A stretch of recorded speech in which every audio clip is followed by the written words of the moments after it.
Olá, vamos entrar aí numa nova etapa do nosso estudo de espiritualidade sobre o Evangelho original de Jesus.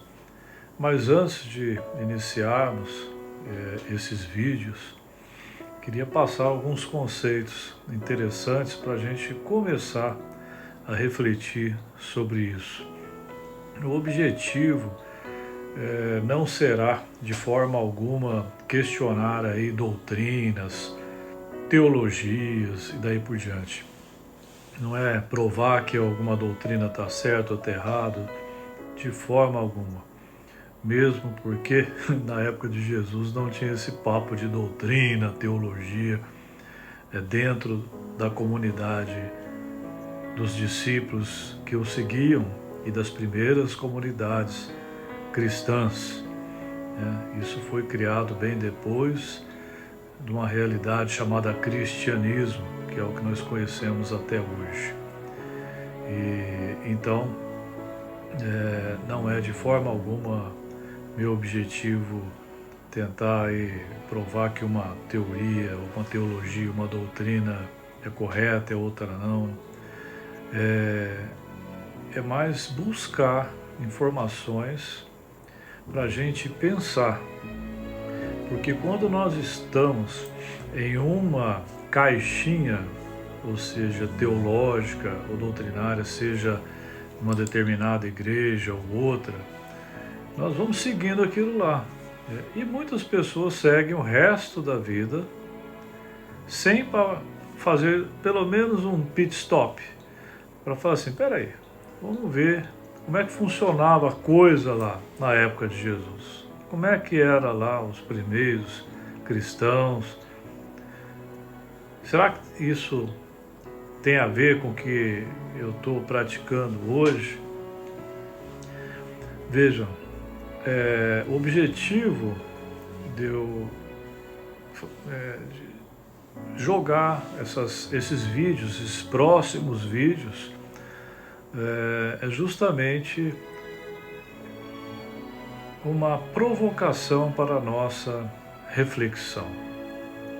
É um pit stop para pensarmos como que era o Evangelho original de Jesus e o que é que nós estamos seguindo hoje. Vejam, existe um grande risco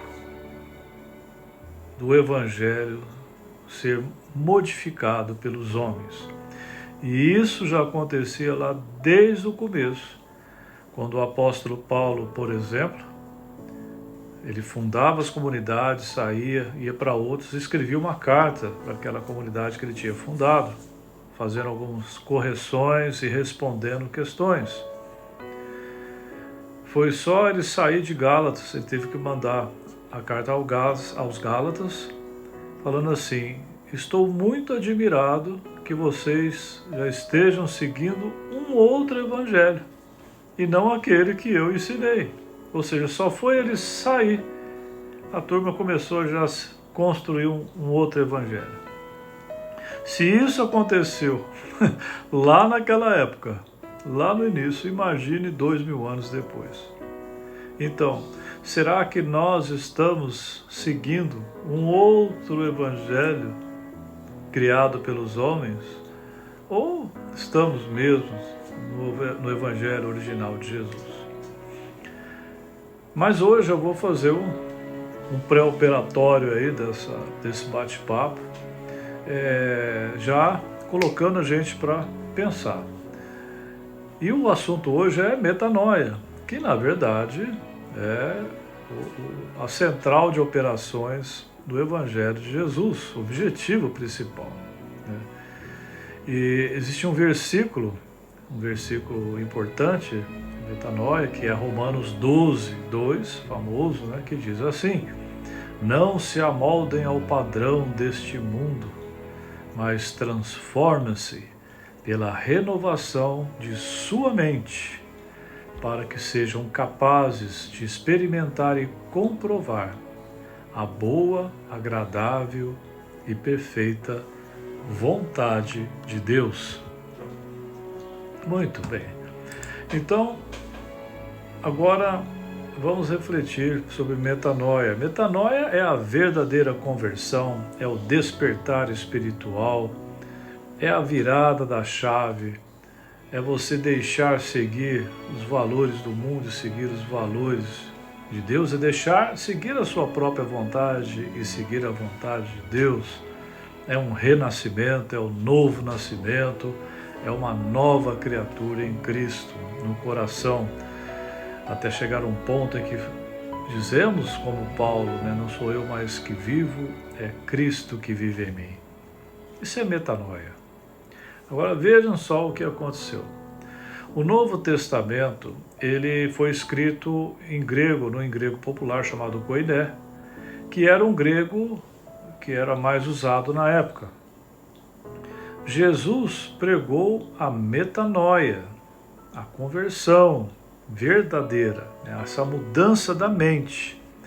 Metanoia significa mudança da mente e, consequentemente, mudança do coração.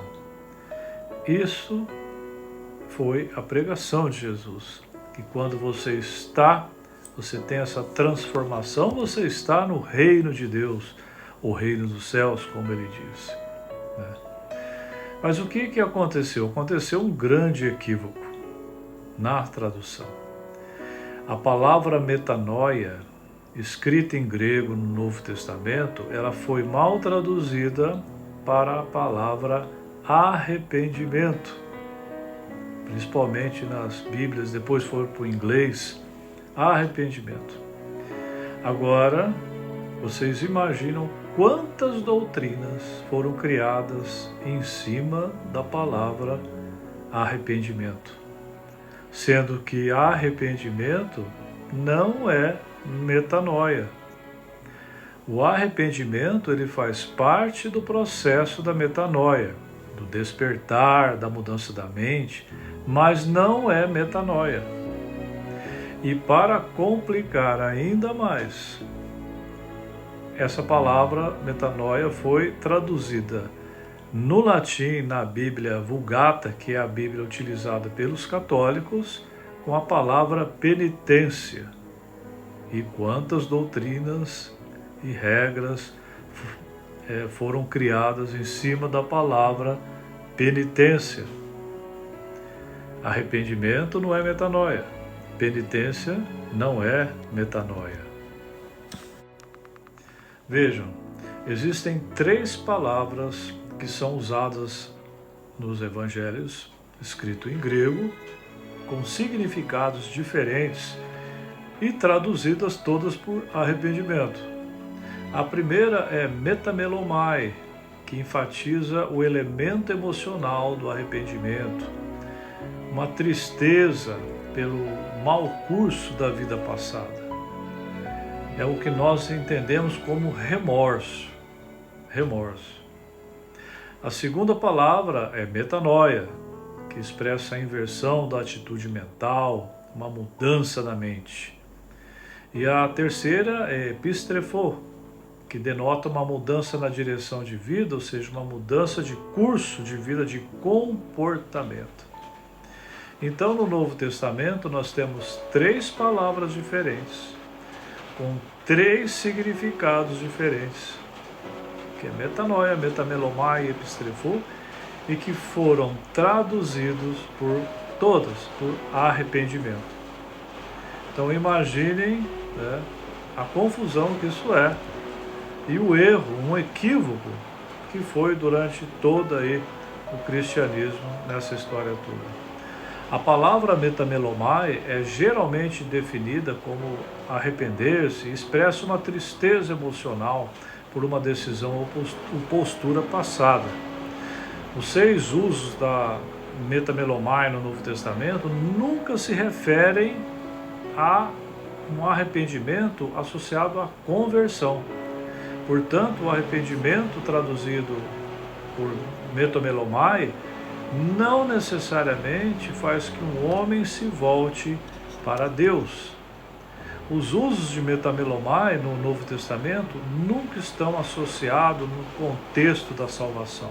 Por exemplo, quando Judas que o havia traído, Jesus, viu que Jesus foi condenado, ele foi tomado de remorso, aí a metamelomaia, e devolveu aos chefes dos sacerdotes e aos líderes religiosos as 30 moedas de prata. Está lá em Mateus 27, 3. Então a palavra aqui usada para esse arrependimento aí do Judas é metamelomai. Judas sentiu um remorso, uma angústia pelo pecado cometido. Vemos aqui que o remorso de Judas não o salvou.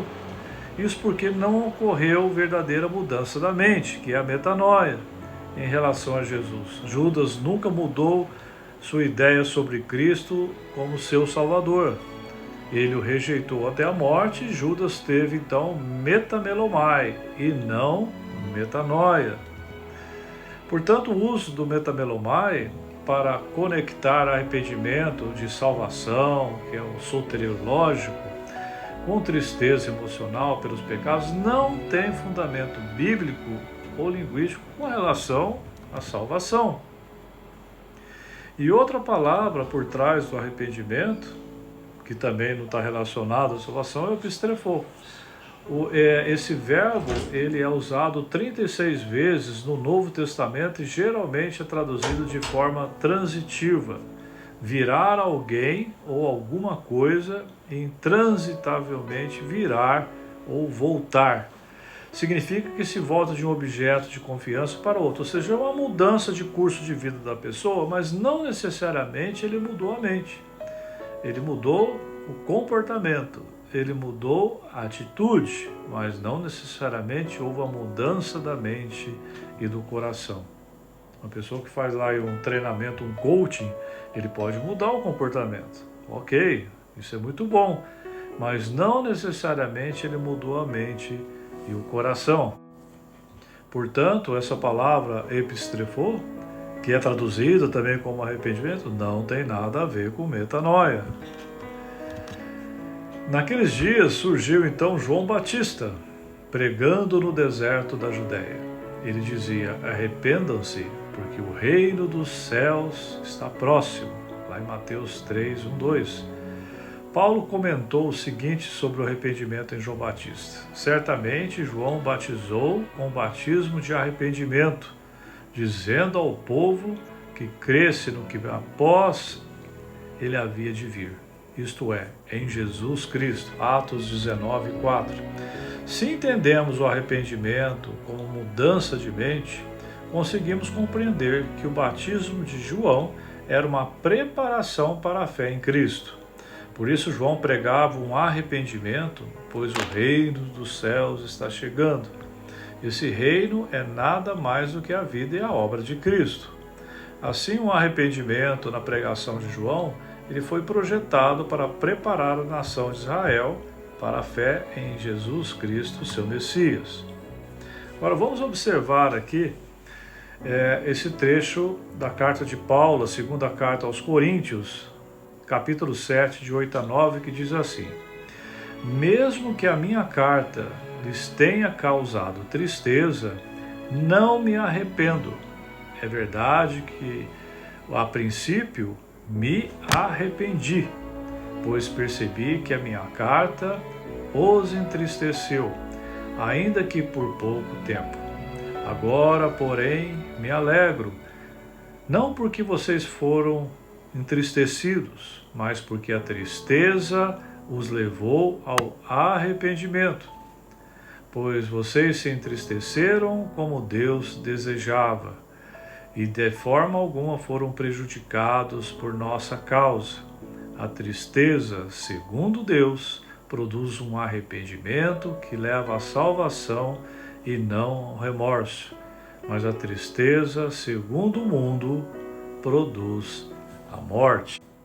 No original grego desse texto, o apóstolo usa dois termos diferentes para falar de arrependimento. Um é metamelomai, onde o arrependimento está associado a tristeza e remorso. Porém, esse termo nunca é usado para se referir à salvação, como nós vimos. E o outro termo usado é metanoia, que leva à salvação. Quando lemos esse texto, por exemplo, na Bíblia em português, nós vamos ler só arrependimento, arrependimento, arrependeu, arrependimento, arrependeu. Vamos ler esse texto agora, o mesmo texto, e eu vou pontuar onde é metamelomai e onde é metanoia. Então diz assim: mesmo que a minha carta lhes tenha causado tristeza, não me arrependo. Metamelomai. É verdade que a princípio eu me arrependi. Metamelomai. Pois percebi que a minha carta os entristeceu, ainda que por pouco tempo. Agora, porém, me alegro, não porque vocês foram entristecidos, mas porque a tristeza os levou ao arrependimento, metanoia, pois vocês se entristeceram como Deus desejava. E de forma alguma foram prejudicados por nossa causa. A tristeza, segundo Deus, produz um arrependimento, metanoia, que leva à salvação e não remorso. Mas a tristeza, segundo o mundo, produz a morte. O arrependimento do mundo, metamelomai, então é tristeza não acompanhada por uma mudança positiva de pensamento e comportamento. Judas experimentou isso. Ele estava arrependido por trair o Senhor. No entanto, em vez de voltar com a fé para o Senhor e clamar por sua misericórdia, ele cometeu um outro pecado, que foi o suicídio. Jesus então pregou a metanoia e não o arrependimento ou penitência.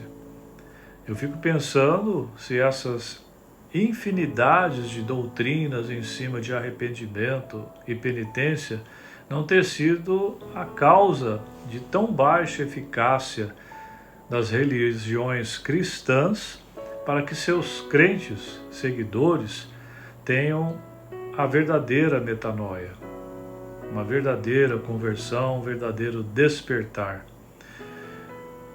O que acontece no cristianismo é a formação de religiosos, mas poucos têm metanoia. Talvez o problema, um dos focos desse problema esteja aí.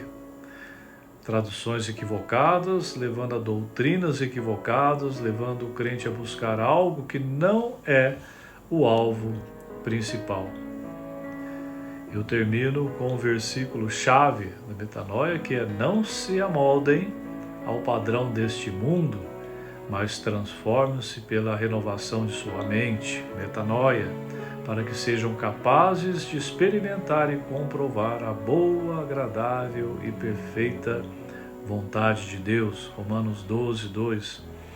Existe um trabalho interessante de um autor jovem cristão do Brasil, Eliezer Oliveira. Ele é só digitar esse nome aqui, Universidade da Graça.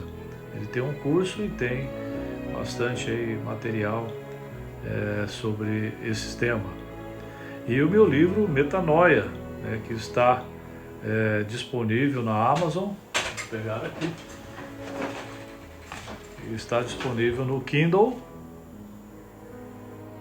e também na versão impressa. Então, em breve vamos iniciar aí um bate-papo sobre o Evangelho de Jesus e quebrar paradigmas, pelo menos tentar isso, né? Que é um jeito de derrubar a nossa muralha, as muralhas de nossas crenças. Na verdade, o despertar espiritual não é algo que a gente tem que alcançar. Nós temos que desconstruir, nós temos que descartar um pacote de doutrinas, teologias e crenças que estão sedimentadas na nossa mente. Que Deus nos abençoe com essa graça. Um grande abraço no coração.